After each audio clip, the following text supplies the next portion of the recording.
हरे कृष्णा। आप सभी भक्तों को गीता जयंती की हार्दिक शुभकामनाएं। तो आज है गीता जयंती यानी मोक्षदा एकादशी।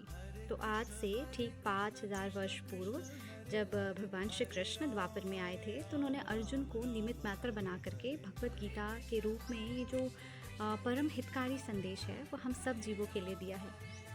तो कृष्णा कहते हैं कि जो भगवत गीता का संदेश है वो हमेशा गुरु शिष्य परंपरा के माध्यम से स्वीकार किया जाता है।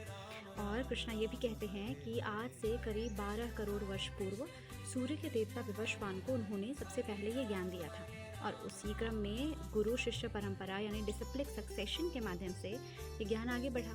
बट बीच में ये जो चेन था वो ब्रेक हो गया और इसी धर्म को फिर से स्टेब्लिश करने के लिए कृष्ण ने अर्जुन को निमित्त मात्र बना करके हमारे लिए ये 700 श्लोक की सुंदर सी भगवत गीता बोली। यूँ तो हम कृष्णा के लिए बहुत सारे भजन गाते हैं अलग अलग भाव में, लेकिन कृष्ण भी हैं जो कि हमारे लिए, हम जीवों के लिए बहुत ही सुंदर एक भजन गाए हैं या बहुत ही सुंदर एक गीत गाए हैं जिसको हम भगवत गीता कहते हैं। तो भगवत गीता टोटल 700 श्लोक की है जिसमें से करीब 574 श्लोक कृष्णा ने बोली है और इन 574 श्लोक में से करीब 200 श्लोक से भी ज़्यादा श्लोक कृष्णा ने ये बात के ऊपर एम्फसाइज किया है कि अगर तुम ये करोगे तो मेरे पास आओगे, अगर तुम ये करोगे तो इससे तुम मुझे प्राप्त करोगे।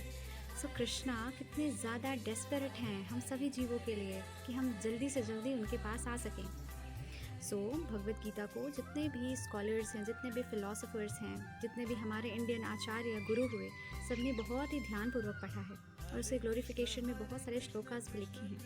इसी तरह से आदि शंकराचार्य ने भी बहुत ही सुंदर गीता के ग्लोरिफिकेशन में लिखा है, गीता शास्त्रमिदं पुण्यं यः पठे प्रयतात्पुमान् विष्णुपद्मा अवाप्नोति भयशोकादिवर्जितः।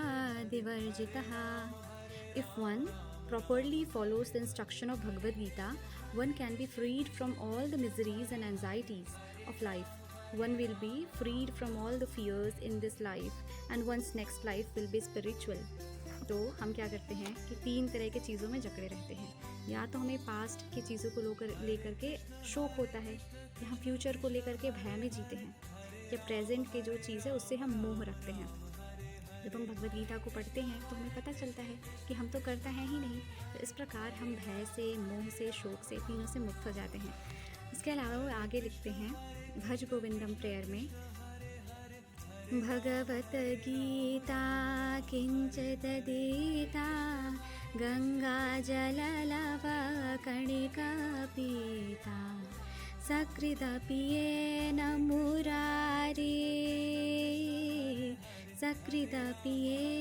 मुरारी समर्चा क्रियते तस्य यमेना चर्चा। If a person reads a little from Bhagavad Gita, drinks a sip of water from Ganges, worships Murari for a little moment, for them there is no argument with yam.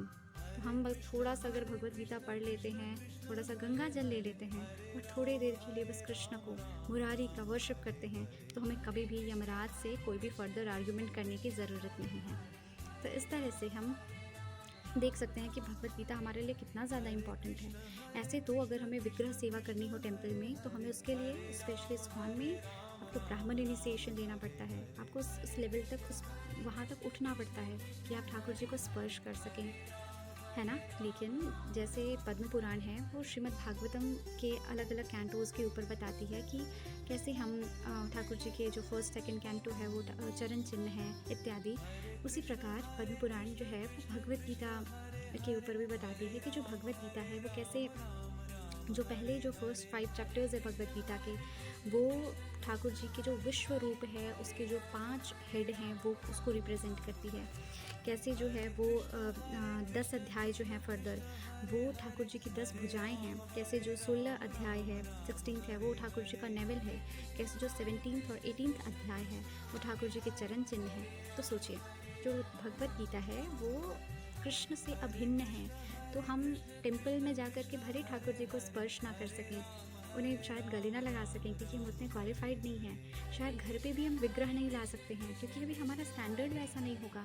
पर अगर हमारे पास ठाकुर जी की बोली हुई जो भगवत गीता है तो डेफिनेटली कृष्ण हमारे पास है। हम ठाकुर जी को अपने सिर पे रख सकते हैं, हम ठाकुर जी को गले भी लगा सकते हैं। और इसके अंदर कृष्णा ने जो भी हमसे बातें की है, जो भी वो हमें बताना चाहते हैं, वो जो भी हमारे लिए फ़ील करते हैं, वो कृष्णा ने इसके अंदर बोला है। तो हम इसे पढ़कर हम जान सकते हैं कि कृष्ण हमसे कितना प्रेम करते हैं।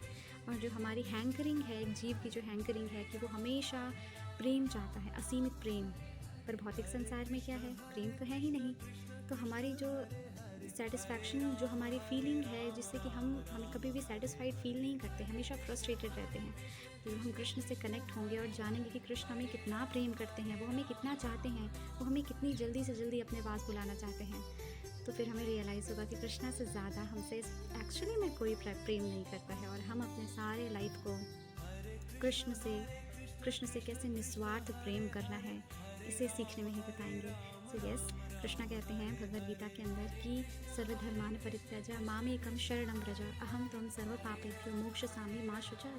तुम सारे धर्मों को छोड़कर बस कृष्ण के शरण में जाओ और कृष्ण तुम्हें सारे पापों से मुक्त करेंगे। मा शुचः, फियर नॉट, डरो मत। तो जैसे कृष्ण प्रॉमिस करते हैं ना कि जब हम कृष्ण के शरण में जाते हैं तो कृष्ण हमें सारे पाप से मुक्त करके अपना बना लेंगे और हमें डरने की बिल्कुल ज़रूरत नहीं है। तो आज इस गीता जयंती के उपलक्ष्य में हम सब ये कृष्णा से प्रॉमिस करें।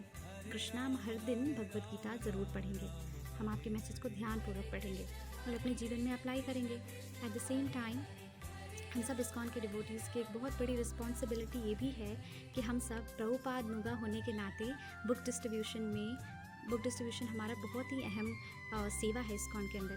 तो हम गीता को स्वयं भी पढ़ें और कृष्ण का जो लेटर है, कृष्ण का जो लव लेटर है, वो उनके बाकी जो जीव हैं उनको भी दें। वहाँ घर घर जाएं, उनको जाकर भगवद गीता दें और उन्हें भी हम रियलाइज़ करवाएं और कि कृष्ण उनसे कितना प्रेम करते हैं। तो इस तरह से हम बुक डिस्ट्रीब्यूशन में सहयोग करें, जितनी अधिक मात्रा में हो सके ग्रंथों का वितरण करें। और जिन्हें भी हम ग्रंथ दें, हम ध्यान रखें कि वो भी भक्ति में आगे बढ़ें, केवल ग्रंथ लेकर वो घर में रख ना दें। तो इस तरह से हम जो है वो कृष्ण के बारे में जान सकते हैं कि कृष्ण हमें कितना प्रेम करते हैं और साथ ही साथ हम बाकी जीवात्माओं को भी कृष्ण से कनेक्ट कर सकते हैं। सो यस, हमें भी इस गीता जयंती ठाकुर जी से ये प्रार्थना ज़रूर करनी चाहिए। हरे कृष्णा।